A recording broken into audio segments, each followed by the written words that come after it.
Hello and welcome to a very special edition of the Formula E Zone podcast. My name is Jack Jordan Maynor, and today what we'll be doing, we'll just be having a look at the calendar that was released a couple of days ago and the new rules that have recently come out that will affect and start in Season 6. So, with me today to discuss the calendar and the new rules is Tobias Bloom from eForm LD.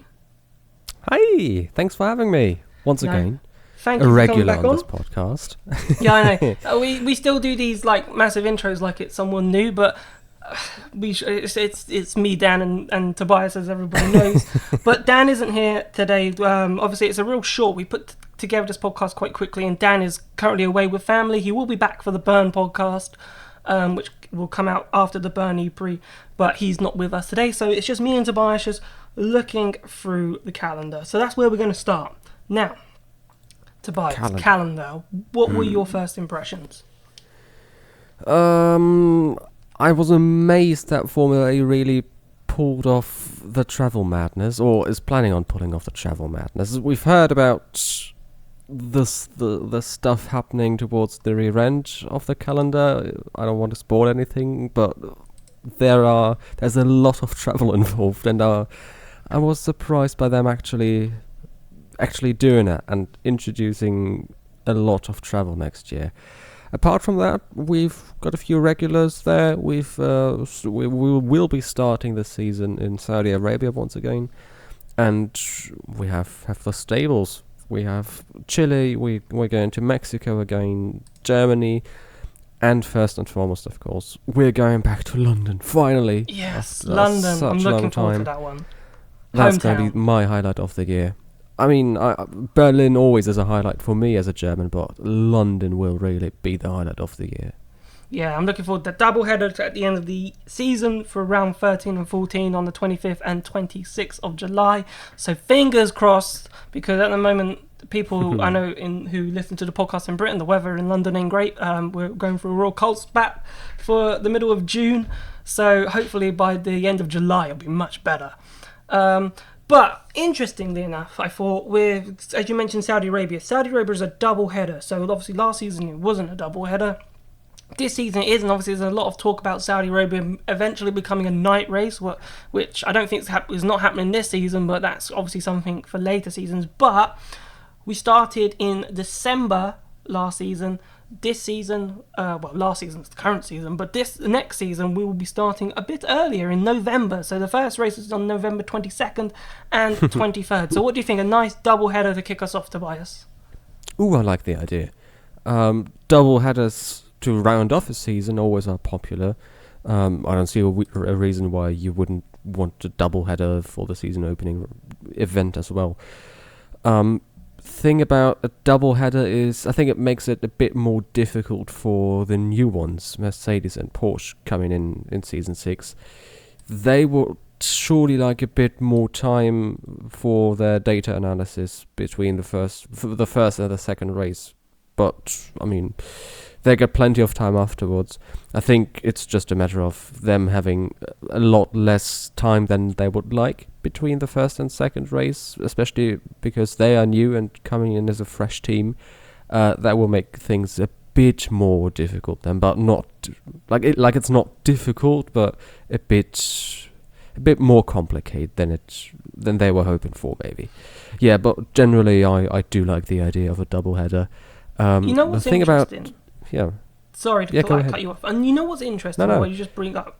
You said that obviously they'll have less time in the race, but also remembering that pre-season testing, obviously the dates haven't been announced yet. So the pre-season test in Valencia, and obviously they're testing now as we speak, probably Porsche and Mercedes, but testing will be mid-October. So you've only got about 4 weeks, let's say, to try and analyse that data ready for the first race. So and it's very limited, it's only 3 days, so you don't have that much data to go for. So that time, it could really affect their preparation for those first 2 weeks.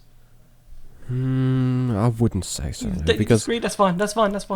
Because they've got plenty of track time before in private testing. Of course, 3 days, teams would always like more testing and would always appreciate more time to test their cars. But with their 15 days, even before going to Valencia, I think the gap between the pre-season test and the first race is okay. It is 4 weeks. Like I was just throwing it out there because I thought it was really interesting that you said, obviously less time to, analyze, and I was just thinking, obviously, we're pushing the season closer together. I suppose I know in other series like pre-season testing, like Formula One, for example, it's only 2 weeks between the start of the season, but they get more days, technically, than Formula E in a combined session. It should only be 3 days, which we had last year. I know they've got the 15 days of private manufacturer testing, but when you're testing your car, and if Mercedes and Porsche, for example, go to the first test session and realise, actually, we are not in a position to be fighting maybe at the top, which they'd like, because they're both manufacturers are focusing now on Formula E, like so many others. Like obviously, like BMW are throwing everything at it and leaving other series to go to Formula E. So if they realise they're not there fighting for that title, then they've only got really a couple of weeks to try and figure out how they could prepare their cars so they can be competitive and fight the front end. Obviously, it's all speculation, but I think it could be an interesting twist. Absolutely, yeah. And that's the thing about the Valencia test. That's pretty much the first time other teams get to see how their competitors are doing. They can't change anything on the hardware side, unlike in F1. Teams and manufacturers in Formula E can't change anything on the hardware side of their cars after the powertrains have been homologated, which will be by the end of July. So after, when we're going into the off season,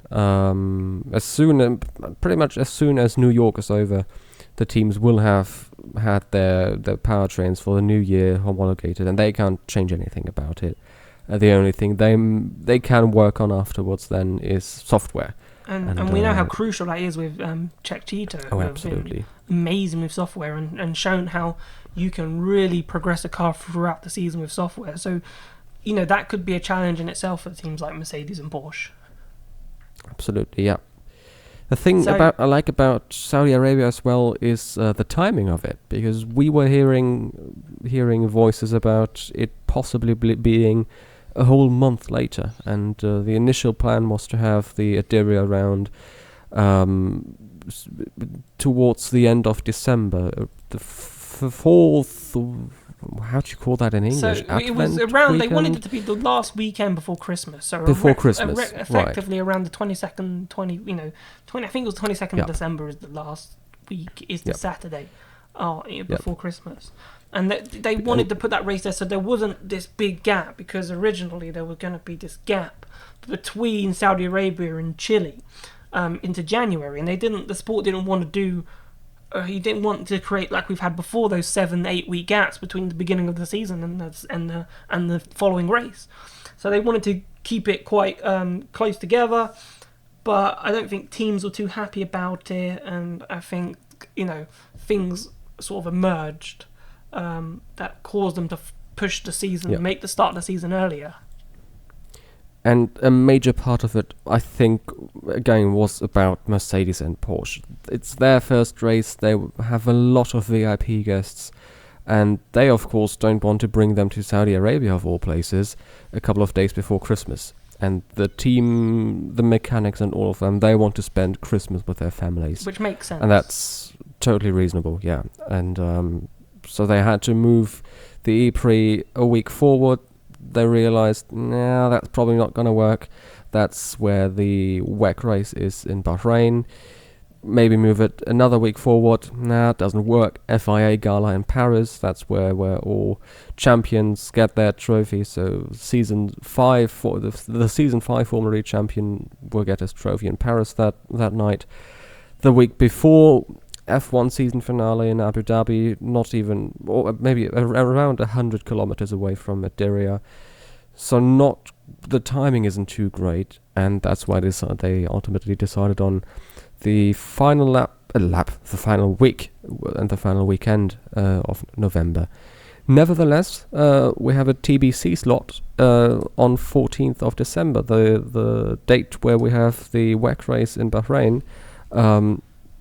The season opener doesn't happen there, but we still have an open slot there.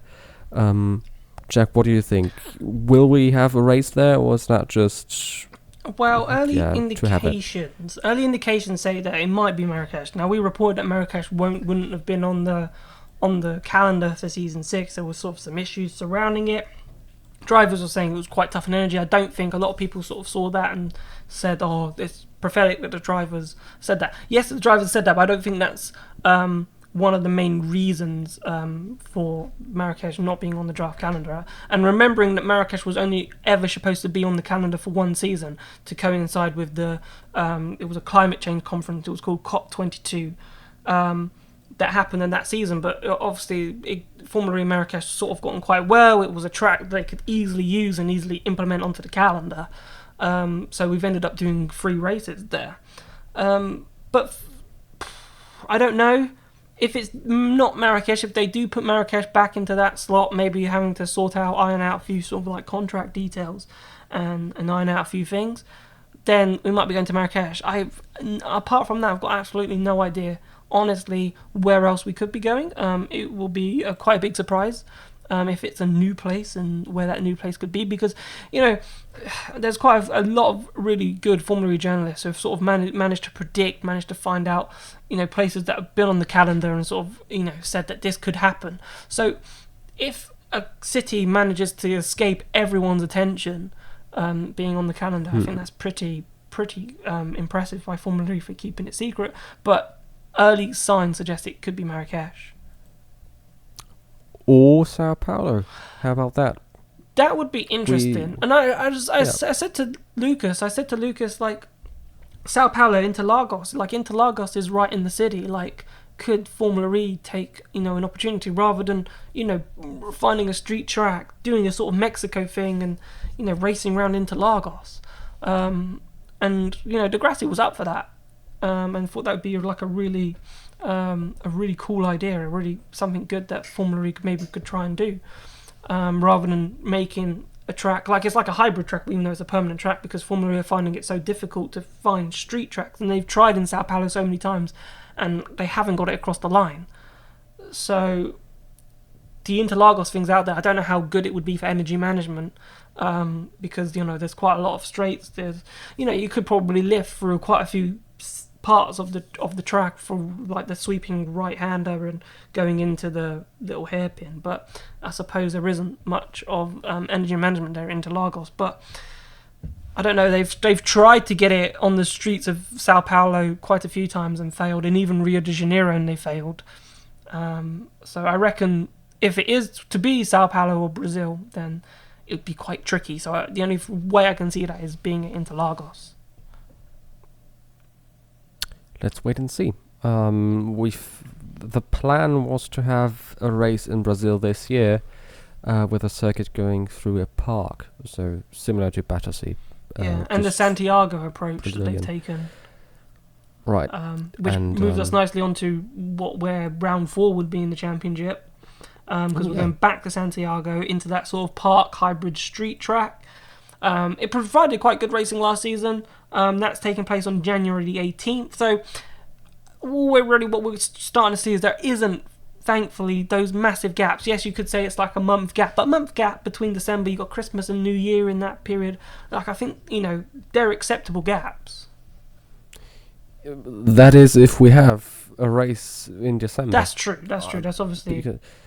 I'm not sure if... But that's what I hate about Formula E, and we've discussed this many times before, is they put these TBCs on, and if it's a TBC and it doesn't happen, it just looks silly that it was on the calendar in the first place. Just don't put it on the calendar, because then nobody knows that there was a race that could happen, if that makes sense. When you put a TBC race on there, you're expecting a race to be announced, if that makes sense.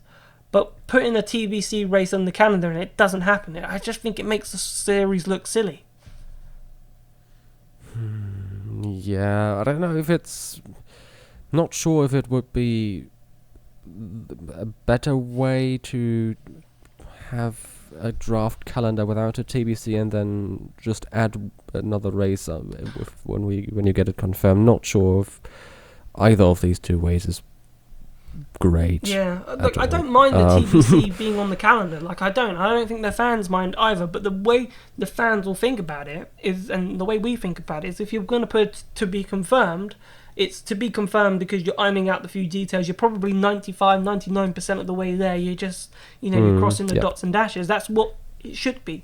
A TBC shouldn't be, we've just started talking to Helsinki, for example, about a race, and we've said December 14th, but we haven't finalised anything. So for me, that would be silly to put it as a TBC on the calendar. So Helsinki would be cool. That would be cool. I know, I just plucked that city out of my head, but I was just like, you think for it to be on a draft calendar, and remembering that this calendar starts in 5 months. Okay, so you'd want it sort of basically about to cross the line to confirm it, rather than being miles away. Yep. It feels like the TBC in December is just a placeholder in case something happens at the moment. You're right. Not sure if that's the best way of going about things, but yeah, I mean, I don't mind it. We've seen calendars change for the last 5 years practically. We've always seen these provisional draft calendars, and we should keep that in mind. The calendar we've seen is just a provisional Season 6 calendar. Yeah, things can change, and circuits are subject to homologation, if I can get that word out, and double header subject to government agreement and that's in Saudi Arabia. So, and that's for the first race, round 1. So November 22nd is, still has to be approved by the government. So you never know, we might lose the double header. It looks like the 23rd race is pretty much set in stone, but the 22nd might not be. I'm not sure about it. If we can pull off one race, I think there's not going to be any problem with pulling off a second race that weekend. It's just bear in mind. So if you go on the Formula E-Zone's website or anyone else's website, to be fair, like who's shown the calendar, like you'll see that there's like 2 asterisks next to the first Saudi Arabia race, and the reason for that is because it's subject to agreement with the government of Saudi Arabia. I think that's maybe something to do with... I'm not really the best in Middle Eastern cultures, but I know this year's race was on Sunday, I think, or this season's race, I think, was on Sunday, right? Because of the weekend being... Oh, I'm really bad at it. I might just... Oh, no, that's a bit too dangerous. I don't know. I think the classical weekend is different compared to European weekends. Yeah. We'll just have to see. It's just a wait and see process. I reckon we'll get a double header. I think the talk about the double header in Saudi Arabia has been around for a while, and the thought of going toward the night race has also been around. So I reckon it's pretty much nailed on to happen. So I don't think we should be too worried about it, to be honest with you. So where were we then with the calendar? So I think round 5. So round 5 we will go back to Mexico on February 15th. So these are the sort of stable sort of calendar races that we are now. Then Hong Kong will return. There was a bit of question marks around Hong Kong. I don't know if you want to mention any of those, but that race will turn back onto March 1st. And then round 7. So then we have our second TBC race, but this time we know it's in China. So initial thoughts, Tobias, is that it will be Sanya. Draft calendars I saw like a couple of days before sort of suggested that it would be Sanya, but Formula E are looking at other cities in China to maybe stage a race there.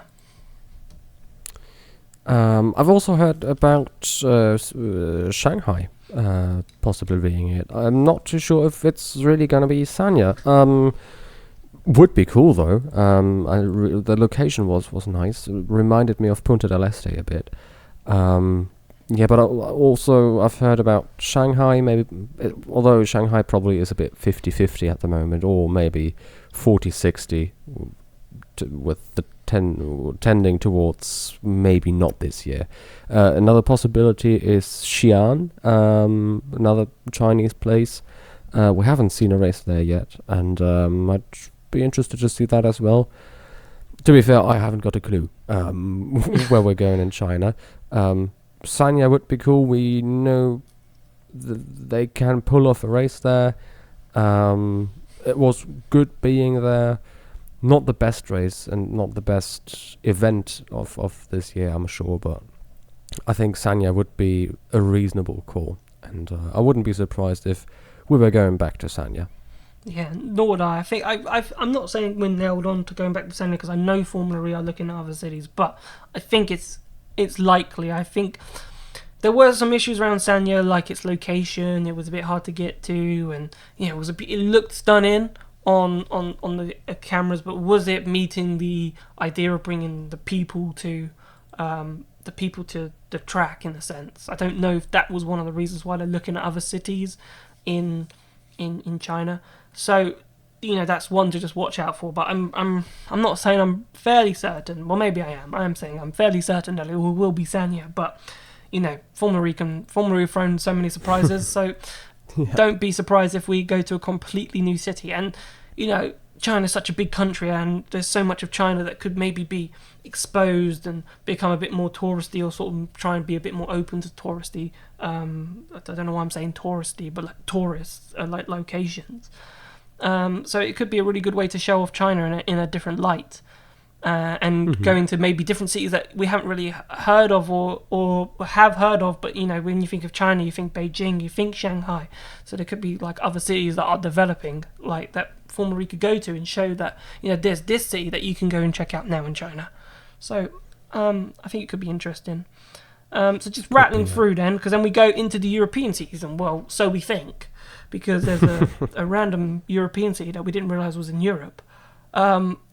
We go to Rome in round 8 on April 4th, and we follow it by Paris. But then, all of a sudden, and Formula E's big announcement coming out of the calendar, was Seoul in South Korea. Now, obviously, that's not in Europe, but Classic European race. Yeah, it really breaks up the European season, because the European season continues. Then we've got Berlin straight afterwards, but like Rome, Paris, Seoul, then Berlin. Surely it would have made sense to go Rome, Paris, Berlin, then Seoul. Like, I don't know. Absolutely, it feels really weird to split it up. It's super weird, yeah. No idea why. Maybe it's the weather. I don't know. Seoul is. Let's see what. I'm struggling for words, but I have no idea why they put Seoul there. To be fair, Formula E always wanted to pride itself on its green credentials, and I've been criticizing it on Twitter for a couple of weeks already. I don't understand going to Seoul in the middle of the European season. Doesn't make any sense whatsoever, because we're going from Paris to Seoul, back to Berlin, and then we're moving over the pond to New York before heading back to London for the final 2 rounds of the year. And that's about, 30,000 kilometers of travel. And the thing about the calendar is that the teams will have around 10 days maybe for getting from Seoul back to Berlin. So no one can argue we're using ships and going around the Indian Ocean and through the, what's the canal called? The Suez Canal. Yeah. That might be an idea for going by ship, but yeah, not really. So I think it's clear I'm not saying Formula is always carbon neutral, but you know how they always, they pride about keeping the calendar sort of, friendly in terms of, transporting goods and obviously the vehicles and all the freight that needs to be transported. But it doesn't feel like putting Seoul in the middle. It feels like it negates that. Like you're just traveling for the sake of traveling. It's not organized. You're just hopping from place to place. Like you could have put Seoul in the end of the Chinese, because obviously South Korea is close to China, where you've got 2 Chinese races. It makes sense to maybe put it there, or maybe put it towards after the European season, or somewhere else. But splitting it just felt weird, and we've come accustomed to the European leg of the championship, and that European leg this season will be split, which is just a bit odd. But I think it's just something the Formula E teams are going to just have to deal with. Yeah. I think nobody in the Formula E teams minds too much about that. It's just a matter of logistics, and logistics really is difficult in Formula E sometimes, especially the next race in Bern. We're going to Switzerland next year. That has been a mess logistically, and bringing the cars from Paris to Seoul and back to Berlin. That's a big job, and I've been wondering and asked the other editors at eFormula about it. How many aeroplanes does Formula E need for one race? Because obviously we have cars and general freight needing to be transported, and usually that can be done by, I don't know, lorries or ships. So when we're going to New York, I think we're using ships for going from Berlin, maybe bring the cars to Hamburg and then, or Bremen or whatever, and then bring the cars to New York from there. So that's not too much of a problem, but we also have to keep in mind that teams will have to travel as well. And if you think about it, sponsors and VIP guests and the mechanics and drivers and journalists, I think Formula maybe needs 10 to 15 planes per race. Yeah. And that's ecologically, true. that's not the best thing anyway. And if we're going to Seoul the people now, one, you could argue that the people one, those planes are already flying. Like, there's no extra passenger planes being put on for Formula E. So, those are the flights. So, those planes will go in there anyway, if that makes sense, Formula E there or not. So that might be a people, but the cargo planes will be sending cargo planes to South Korea. So that is affect quite a few planes that we'll be sending to South Korea, just cargo. So maybe you can take people out of it slightly, but obviously like cargo will be quite interesting. But also, which we didn't mention, it's also the third clash. So we had that clash December 14th with Bahrain, 20th of March. So that Sanya, possibly the other Chinese race, will be clashing with the Sebring 1,000 kilometers, and then you've got the Spa 6 hours, which collides with the Seoul race. Now, the reason why these clashes, and we've mentioned it, are important because half of the Formula E grid. So basically, there was about 45%, close to 50%, were racing in the Le Mans 24 hours this weekend. So, I think 9 drivers. Most of those drivers have got actual contracts for seats. Drivers like Sam Bird. I'm trying to think of some others. I know John-Eric Verne was with G Drive. But there's plenty Lopez, of seats. Andre Lotterer with Toyota. Rebellion. So Hartley. There's quite a lot of drivers. So for Tech Cheetah, they've got 2 drivers there technically that are facing these clashes with the WEC Championship. So it's really important because it's put those drivers in a predicament. What contract do they have to honour to be at those at what event? So these clashes are really important. And remember, Sebastian Buemi lost his championship in season 4 due to him having a WEC contract as well, and then missing out on the New York race when Pierre Gasly stepped in for him. And that's ultimately what cost him a lot of points and ultimately the championship when De Grassi sealed the title in Montreal in season 3. Yeah, it's true, and it can have that effect. So it could take drivers like Lotterer, Verne out of the title fight. I know Sam Bird. I think Sam Bird said before, because he's obviously with AF Corsa Ferrari. He said that his primary objective is Formula E with Virgin. That takes priorities because obviously he was a part of that clash, and AF Corsa had to find a replacement for Bird. But it's not the situation that Formula E drivers want to find themselves in, and I think it's inevitable now with WEC doing the super season and becoming a winter championship just like Formula E. I feel like clashes are going to become more inevitable. Yep. Not much to add there. Not much to add. Fair play. Right, so then wrapping up the rest of the championship season for season 6, so we then go to Berlin after Seoul. Should we mention Berlin? I think Berlin, we're expecting a new track layout. So as it's your place of birth, do you want to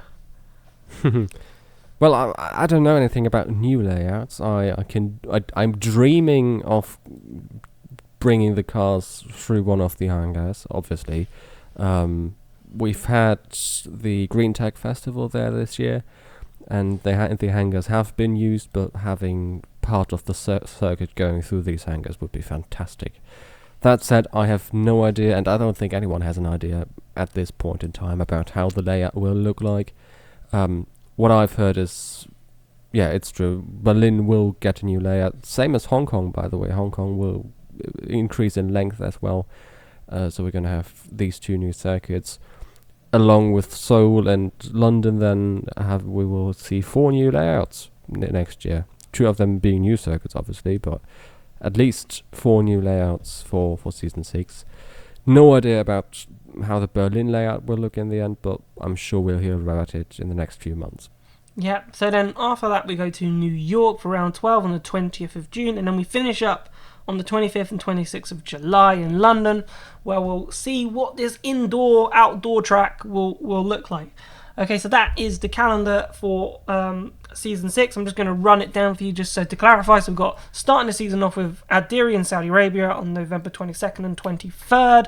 Then we've got our TBC on December 14th, followed by Santiago for round 4 on January 18th. Mexico is round 5 on February 15th with Hong Kong.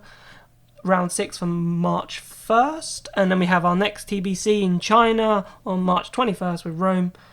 Round 8, Paris round 9, Seoul, big Formula Re's new edition on May the 3rd, Berlin, New York, and then finishing with London.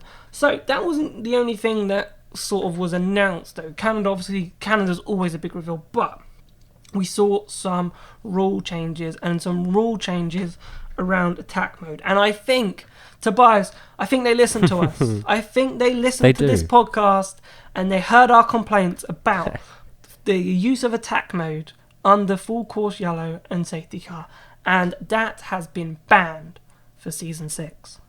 Yeah, the activation has been banned. Yes. So drivers can activate attack mode and then a full course yellow can be called, or the safety car will come onto the circuit, and they can still drive with their attack mode under a full course yellow or safety car, but they can't activate it, which is really good, because usually drivers used these neutralizations of the races to activate their attack mode. The activation zones always are located a bit offline, and that costs time and positions possibly, and overtaking is obviously prohibited under full course yellow and under safety car conditions. So drivers always use that opportunity to activate their attack mode, and that really costs us a lot of excitement. And that's been changed. No activation of the attack mode under full course yellow or the safety car. And we will have more power in the attack mode. This year it's 225 kilowatts. Next year it will be 10 more, 235 kilowatts. And that obviously will aid overtaking. But the teams will be happy about it as well, because in practice they always only get one full beans lap. Only one time they are allowed to open up to 250 kilowatts, which will be the output of the MGU in qualifying, obviously, and 2 attack mode laps. And with attack mode now having a bit more power, it's easier to simulate quali laps. Although it's, of course, not 250 quali laps, but hot laps with 235 kilowatts obviously are closer to the reality of a 250 lap than a 225 lap, if that makes sense. So yeah, that's these were the 2 big additions and new things about attack mode. We also have the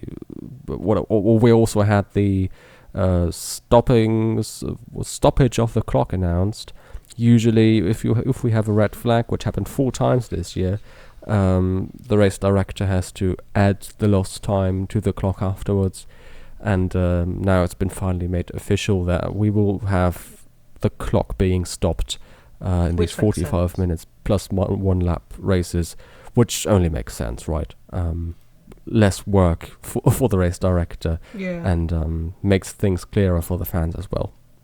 I think what was interesting with the speed increase, because obviously drivers, I remember in Rome, were campaigning for more speed under the use of attack mode, and I think it'll be interesting because obviously running at a faster speed means you're not going to have great energy consumption. So hopefully running at this fastest pace of 235, makes it a good use of attack mode, but you lose a bit of energy. So then you've got to do some energy conservation afterwards, and that might help mix up the strategy a bit. I think the drivers were saying that it wasn't really, it was a bit easier to maybe gain some of that energy back.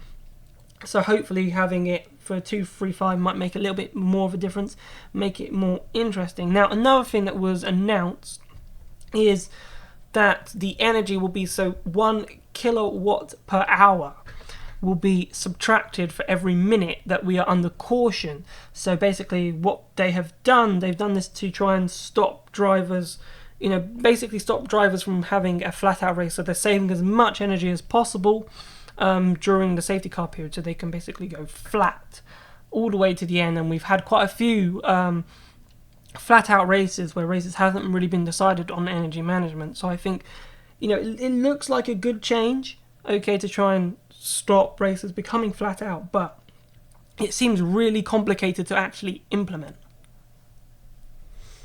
Yep, we will need more clarification on that, and the little bit of information we've seen isn't enough to fully comprehend what the FIA is planning on doing with it. We have a general idea of it. Subtracting 1 kilowatt hour isn't too difficult from the left energy in the battery. But technical details are still missing, and teams will be looking forward to hearing more technical details about it as well. Obviously, the full regulations, both sporting and technical, haven't been released yet, and that will take some more time, but we will know more about what it actually means and how it's done technically, subtracting this 1 kilowatt hour in a few months' time, I would say. The other major change, and I think the most significant change for the regulations next year, is the introduction of a new point for the best in each qualifying group. So as of today, we have 3 points being awarded to the pole sitter in the Super Pole shootout, and drivers have been complaining about it being very difficult for them to advance into Super Pole if they had to qualify in one of the first 2 qualifying groups, because the circuits are still dirty. I feel like we talk about it every other week, but the circuits are dirtier in qualifying 1 compared to qualifying 4, and it's generally easier to qualify for the Super Pole if you are starting in Q3, and was that a sentence? It's easier to qualify for the Super Pole if you're starting in Q3 compared to Q1. So if you're in the third group or fourth group, it's easier to move forward. Yep. And drivers have been complaining about them not having a chance then, and them missing out on the potential of more points. And the FIA now counteracts that with the introduction of 1 bonus point for the ones setting the best lap in their qualifying group. So if you are in qualifying 2 and are the best out of your 6, and you don't even have to advance into the Super Pole shootout, because maybe drivers from Q3 and Q4 were quicker than you. But if you are quickest in your group, you get another additional point, and that should keep the conversation a bit lower and should quiet down critics a bit. And critics in the form of drivers, obviously, quiet them down a bit. And only an interesting addition, and I think a good way to make it a bit more fair with the disadvantage obviously being so significant. It's only fair to have a point for the best in the qualifying groups, I feel. Yeah, so the only sort of altercation for that is that the driver has to be in the top 10. Okay. So if the driver's in the top 10 and they from their qualifying group, then yeah, you'll get the point. But if you're, say, group 4, for example, but you qualify your highest, you qualify 15th, for example, so you're lowest in the championship, and the best that person does in group 4 is P15, then they won't get a point. But if you're in group 1 and you manage to make it to 9th, then you should get a point. Is the way we see it from the regulations. Okay. So yeah, so those were and also I think Nissan. So the last sort of thing to mention is the Nissan powertrain, who have got 2 motors. So it's been very widely talked about, but we will be going to just 1 motor for season 6 rather than the option of having 2. Exactly. Yep. And we've seen twin MGUs being applied in Formula E ever since season 2, so it's a big step to ban them all together. But we've talked about it at length. The Nissans are really quick out of corners, but their powertrain also costs a lot of money, and I think that's that's the core of it all. If the FIA had ruled differently and had specifically allowed twin MGUs, we would have seen other teams also opting for the twin MGU setup, and that would result in an explosion of costs, because it's just a lot more technology, and that costs some money. And I think that's one of the core ideas behind the ban of it all. Also keeps the playing field a bit fair.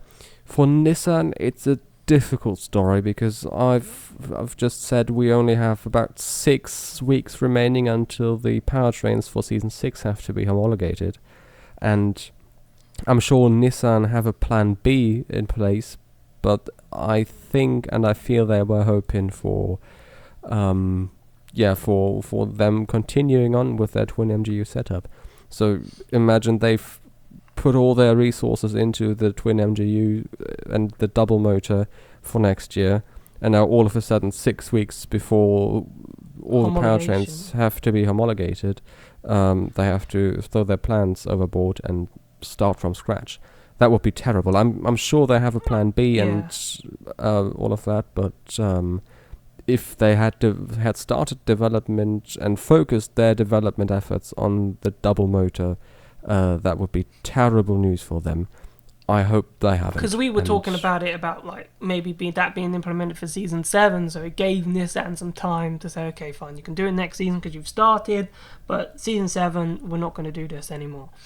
But the fact it's season 6, so fingers crossed for Nissan that they do have a plan B, and maybe they were sort of expecting this to happen so they could plan ahead. Because otherwise, imagine if they were, as you said, had a twin motor system, and then they're like, oh, we can't use this anymore, and that literally you wouldn't expect them to be challenging for anything next season. Next season would be a throwaway season, because they wouldn't have put any. You can't, not in 6 weeks before it's homologated, be able to develop a powertrain that will be able to challenge at the front, unless they're miracle workers.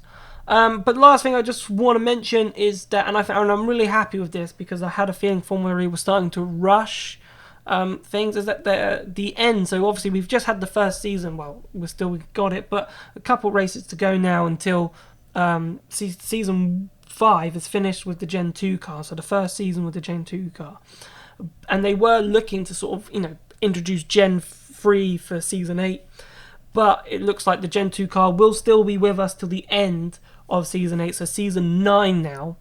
And I'm not going to do the maths right now to work out what year that would be.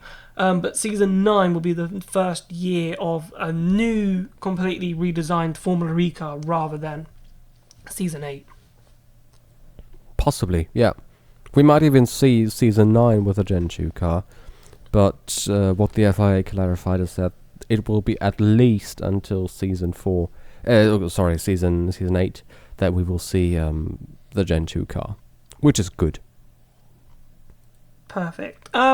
So before we wrap up, I think what we'll do is, considering that Bern is next week, so I think we'll just have a look at the main sort of issues. Now, you said there were some logistical challenges. Now, one of the key logistical challenges that the teams will have to face on race day is that the paddock itself, where the garages are being stored, is actually 800 meters away from the actual pit lane.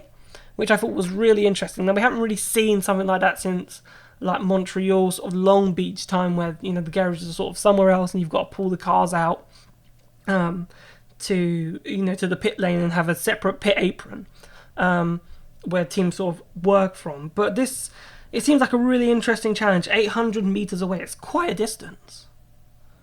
It is, yeah. Reason for it all being, of course, that Bern really is tight and squeezed, and the E-Village is located in the other direction, but also 400 meters away from the circuit. It kind of goes up the hill with the circuit, so the E-Village is really long this time and uses multiple streets, and yeah, it's all a bit spread out because there's just no space in Bern.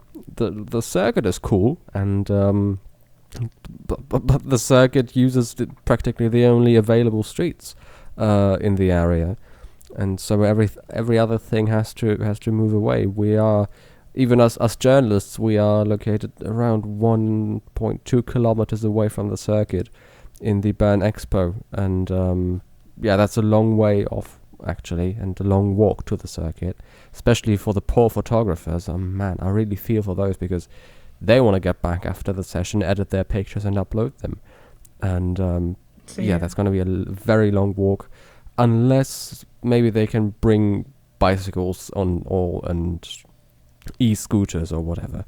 It'll be an interesting challenge, and what you noticed, you notice some elevation changes. So it's quite the track is actually has quite some high elevated sections and goes downhill and uphill. So something that could be really challenging on energy management. Obviously, climbing uphill, you're using more power, technically, or you use more effort to get up there. So that could play a key role in energy management.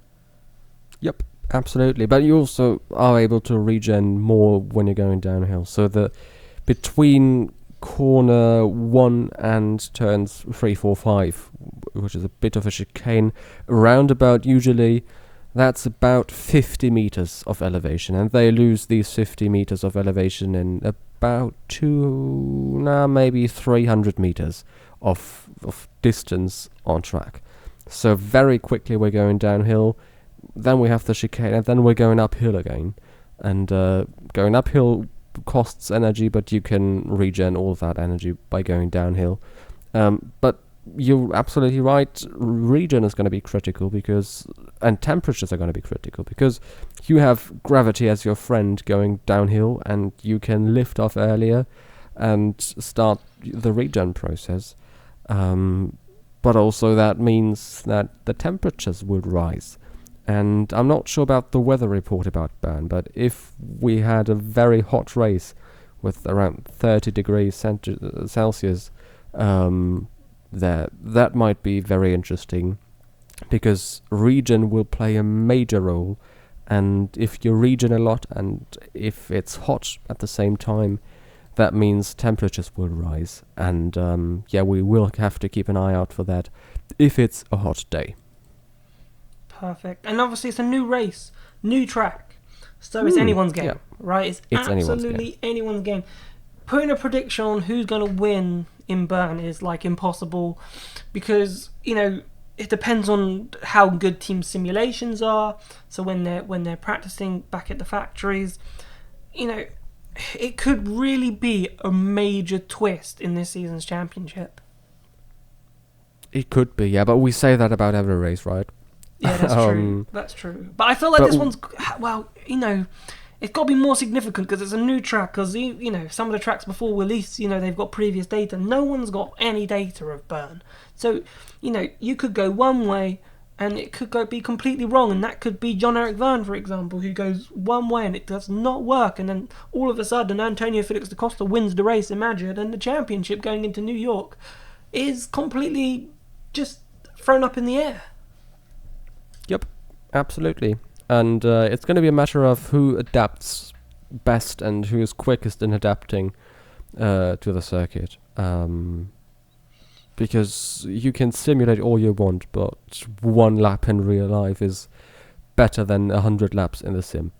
And it's really going to be a matter of who is getting to grips quickest with the new circuit in Bern.